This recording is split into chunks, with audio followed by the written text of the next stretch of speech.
Hello दोस्तों, स्वागत है आपका मेरे चैनल में। और आपके लिए लाकर आए हैं आज एक और रिपोर्ट राइस के बारे में, चावल के बारे में। जी हाँ, चावल की पूरी रिपोर्ट आज आपके सामने हम शेयर करेंगे कि चावल में चल क्या रहा है। चावल की स्थिति अभी ये है कि चौतरफा इसमें लगाई चल रही है। किसान अपने खेतों में चावल धान की फसल लगा रहा है।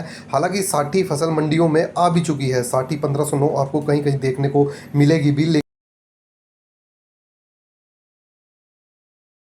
बड़ी मात्रा में धान की फसल को लगाया हुआ है, लेकिन धान में आगे रहेगा क्या? क्या मंदा आएगा फसल आने के बाद? क्या चावल का एक्सपोर्ट खुलने के बाद इस पे बहुत ही बड़ा मार्जिन मिलेगा?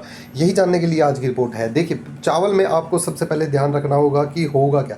पहले आपको ध्यान रखना पड़ेगा, दो फैक्टर इसमें काम करेंगे। पहला तो जो है वोर सबसे बड़ा फैक्टर काम करेगा। अगर वोर चलती रहती है या होती है, जैसे अभी स्थिति सामान्य है, तो रेट इसका थोड़ा सा अप हो चुका है। अगर वोर ऐसे ही चलता रहा या हॉर्मुज का स्ट्रेट ऑफ हॉर्मुज बंद हुआ, तो कीमतों पर भारी दबाव आपको देखने को मिलेगा। साथ ही साथ फसल भी आने वाली है, कीमतों पर और दबाव आपको देखने को मिलेगा इन दोनों के कारण।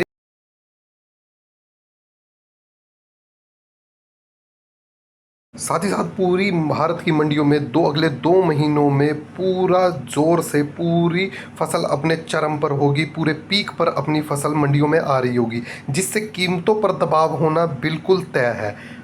तो ये मेन फैक्टर हैं इसके कि आगे धान की फसल में, राइस में होगा क्या। अब आने वाले में समय में क्या करें, आपको दो चीज़ों का ध्यान रखना है। एक तो एक्सपोर्ट पे, एक्सपोर्ट अगर खुलता है तो, अगर चलता है तो रेट अब ऊपर ही जाएगा, बेशक फसल आए। अगर नहीं, अगर रुकती है और कीमतों पर दबाव आता है, तो डाउन बहुत रेट यहाँ से आपको देखने को मिलेगा। तो आने वाले समय में आपको सिर्फ इन दो बातों का ध्यान रखना है, और उसी पे पूरा राइस का काम चलेगा और पूरा राइस का खेल रहेगा। हालांकि फसल अब धीरे धीरे चल रही है और मंडियों में धीरे धीरे साठी फसल का आवागमन आ रहा है, और धीरे धीरे 2 महीने में आपको पूरा पीक सीजन मिलेगा इसका।